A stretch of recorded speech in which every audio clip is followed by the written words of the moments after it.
Ça fait très longtemps que j'ai pas fait ça, je sais même pas si j'en suis encore capable. Mais de toute façon, quand je perds tout espoir, je pense à toi qui crois en moi et je me remets à avancer. C'est parti. Avant d'entrer, de prendre place dans un lieu, dans une maison, un appartement, on pose des questions à ses hôtes. Ils vous font faire une visite, vous racontent qu'ils l'ont hérité de leurs ancêtres, ou qu'ils ont acheté le terrain sur lequel ils l'ont fait construire, grâce à 10 ans d'économie et un super prêt à faible taux d'intérêt. Puisque c'est la coutume et puisque tout comme moi, j'ai envie que tu te sentes ici chez toi, je vais te faire la visite de ce qui se nomme aujourd'hui le comptoir aux histoires. Et puis, si jamais tu veux prendre le temps après, n'hésite pas. Évite juste de refermer la porte derrière toi. Je ne connais pas encore bien tous les escaliers ni les recoins secrets, mais j'ai construit une partie de cet endroit. Donc, je vais pouvoir te raconter ce que je sais. Avant sa construction, il n'y avait encore rien. À l'époque, c'était juste l'histoire de deux gars qui ne se connaissaient pas bien. L'un encore en études pour devenir ingénieur du son, l'autre vagabond qui explorait là où le vent le porte. Il y eut une rencontre fugace qui rapprocha les deux compagnons et leurs destins différents. Nous passerons les insignifiants détails de ce jour où ils se sont rencontrés, car même eux ne s'en souviennent pas forcément. Non pas à cause de l'alcool, mais en raison des pitreries qu'ils déblatèrent quotidiennement, faisant de ce soir un soir comme les autres. Et bien que les détails n'aient pas leur importance, la connexion entre les deux garçons était bien réelle. De l'humour, des sourires, des absurdités, des sentiments naissants, trop rapidement, exprimés si vite dans un monde si retenu. Voilà. Voilà ce que l'imprécision des souvenirs n'a pas emporté avec elle dans son oubli. Après une semaine de rapprochement se suivit 1 an de séparation. Le vagabond restant fidèle au vent, le technicien dévoué à sa vocation qui ne lui permettait pas de s'éloigner au-delà de ses frontières. Sans trop y prêter attention, le technicien avait dit au vagabond avant de se quitter « Si un jour ton destin te ramène à moi, on pourrait faire quelque chose ensemble. » L'année passe, et le vagabond n'oublie pas les paroles anodines de son ami. Quand il revint de sa quête, c'est avec enthousiasme qu'il propose de se retrouver pour unir leurs compétences afin de concevoir des histoires. L'un des nombreux rêves en veille dans la tête du vagabond qui stimula ceux du technicien. Une réelle histoire allait commencer. La première de toute une tripotée. Mais à cette période, il était trop tôt pour déjà la raconter. Elle n'avait pas encore débuté. Une discussion, des idées, les planètes étaient alignées, les bonnes nouvelles pouvaient démarrer. T'as sûrement entendu dire qu'amour et travail ne font pas bon ménage ? Eh bien, sache que dans ce projet, leur amitié fut l'ultime lien pour leur permettre de s'accrocher. Une corde permettant à l'un comme à l'autre de désespérer au-dessus du vide sans jamais tomber. Chaque membre du binôme savait garder contre lui la paroi lorsqu'il voyait son associé la relâcher. Il y a de ces épopées où le chemin est long, très long, avant d'accéder à la première étape. Pas ici. Le chemin fut extrêmement court, rapide, mais intensément dense. Il fallait traverser des forêts d'épreuves en l'espace de quelques jours à peine. Ils avaient tellement donné d'eux-mêmes qu'ils s'y perdaient. Pleurant, revigorés, apeurés, sprintant, tremblants, confiants, paniqués, excités, tétanisés, lassés, encouragés. Un rythme effréné pour donner le meilleur d'eux-mêmes et concrétiser l'idée qui les faisait rêver. Un rythme effréné qui leur a appris à ne pas être trop gourmands. Un rythme effréné qui les a rapprochés pour mieux avancer. Un rythme effréné qui les a éloignés, mais qui leur a permis de mieux se regarder. Un point de rupture. Un trop-plein. Le technicien avait joué les héros trop longtemps. Mais ce n'était pas un dieu, c'était un technicien. Et le technicien se devait de subvenir à ses besoins pour vivre loin d'un monde où les utopies nourrissent les fous. Contrairement à son ami, le vagabond décéléra, pris d'un certain désespoir à la vue de son compagnon au chemin sinueux. Abattu de connaître le sommet qu'il doit gravir, mais sachant pertinemment qu'il ne voudrait pas l'atteindre seul. Il fit de nombreux détours. C'est en cherchant à se perdre qu'il pensait se trouver. Ils délaissèrent leur première fondation, chacun tournant le dos à la cabane qu'ils avaient bâtie au milieu de cette mince clairière. Ils marchèrent chacun dans leur coin, se noyant sous les démons qu'ils devaient affronter. Malgré leur course incessante dans tous les sens, ils ne parvenaient plus à avancer. Mais même perdus dans l'obscurité, les deux malheureux éloignés continuaient d'entendre la détresse de leur ami dans ce dédale aux angoisses. Ils s'encourageaient, se conseillaient sur la direction qu'ils se devaient de prendre, et se disaient haut et fort que quoi qu'il arrive, qu'importe le temps qu'ils mettront pour s'en dépêtrer, ils s'attendront à la sortie.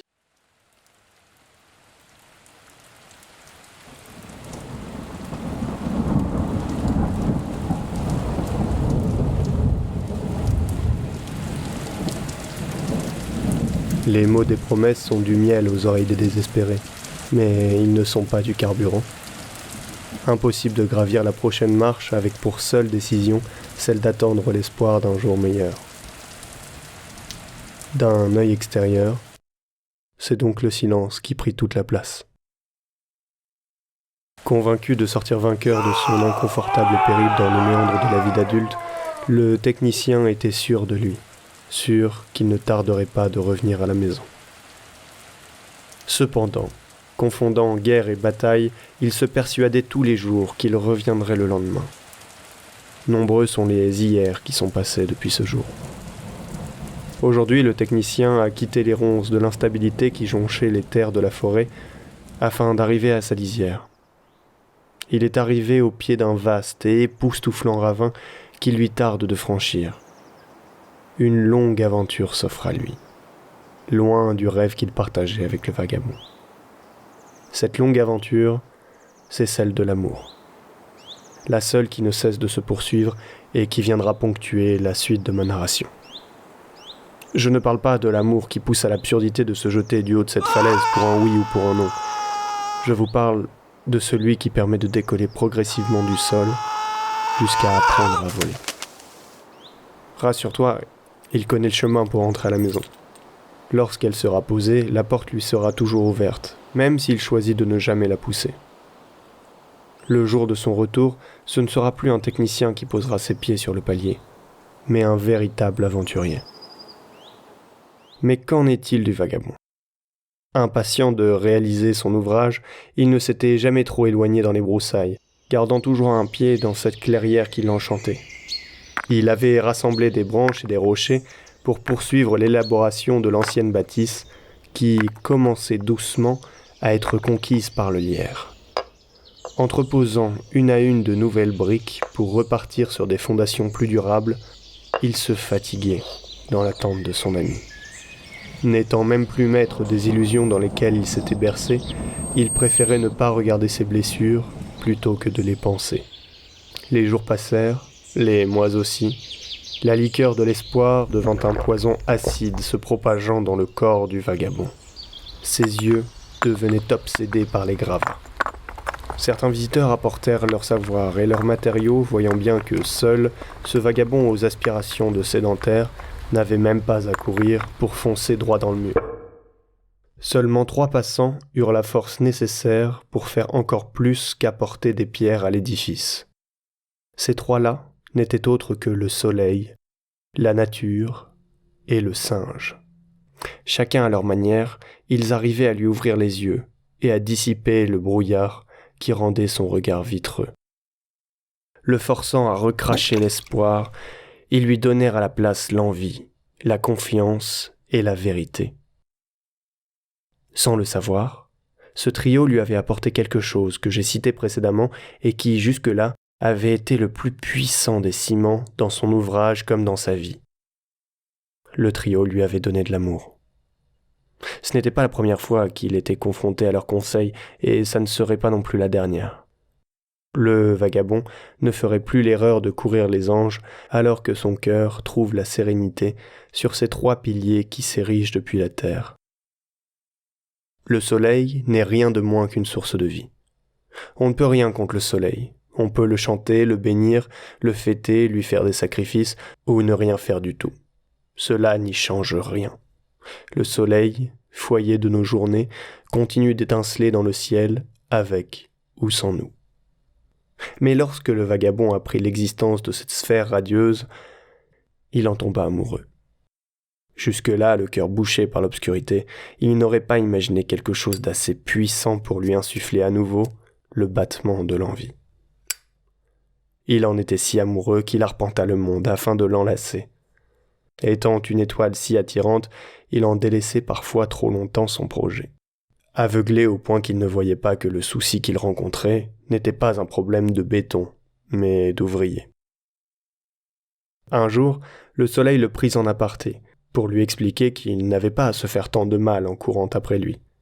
Depuis sa position stratégique, il gardait toujours un œil sur le vagabond, et pourrait le réchauffer, qu'importe où celui-ci souhaiterait bâtir sa maison. Tant qu'il ne se rendrait pas en Bretagne, évidemment.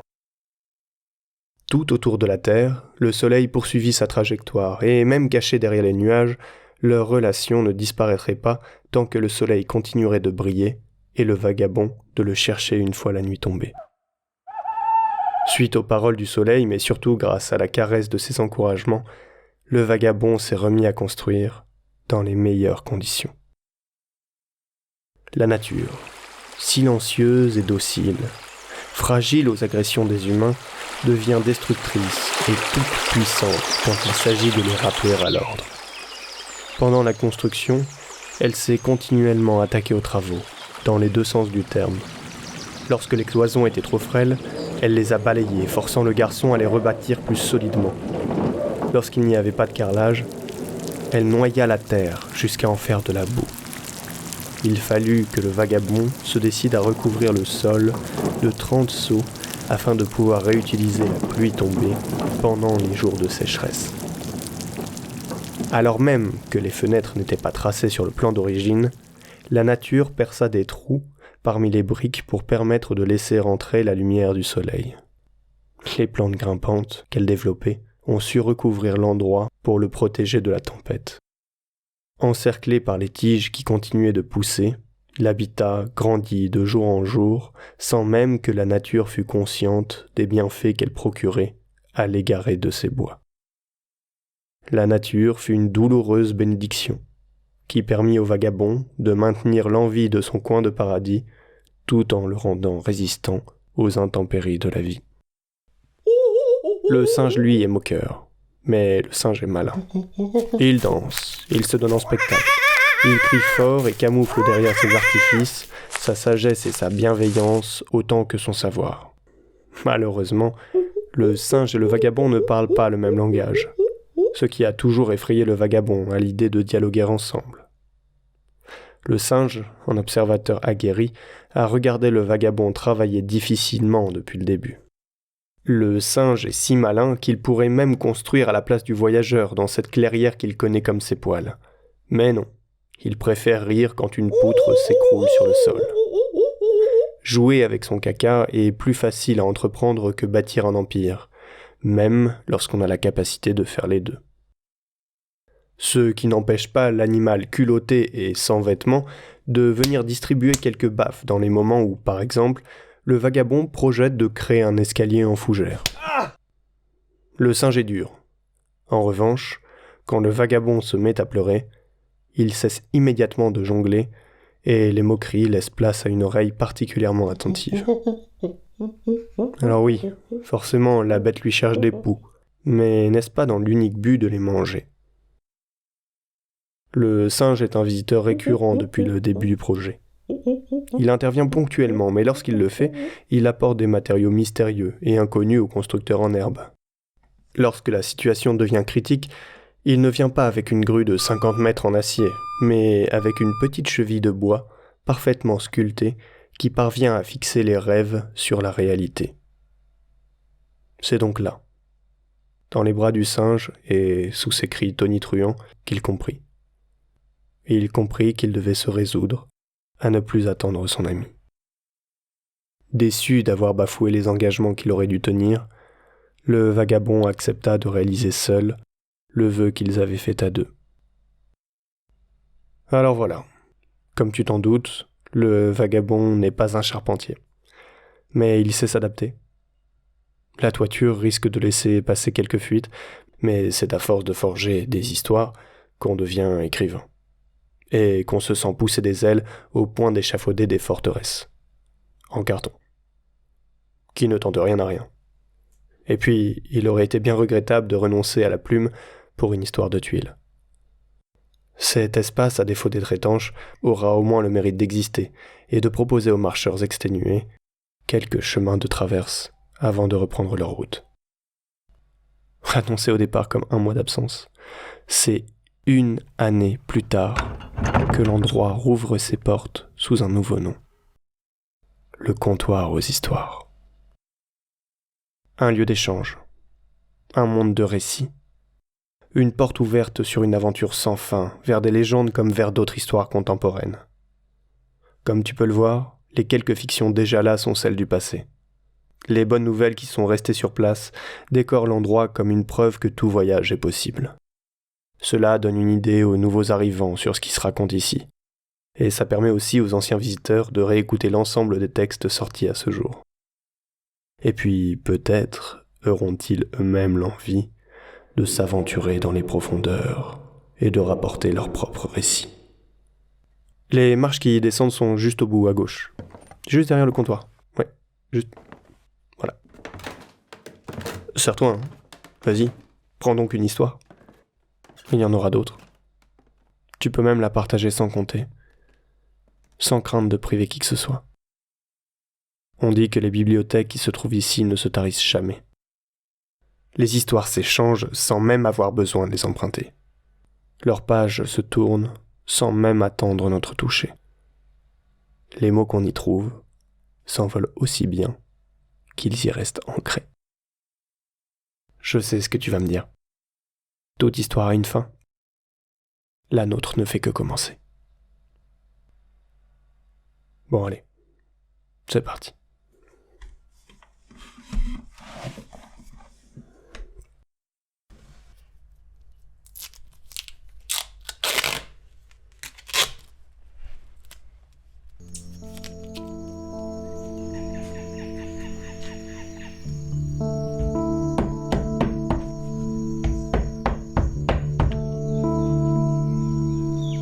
Si vous souhaitez nous aider en participant au lancement du projet, c'est possible en se rendant sur le Patreon, le comptoir aux histoires.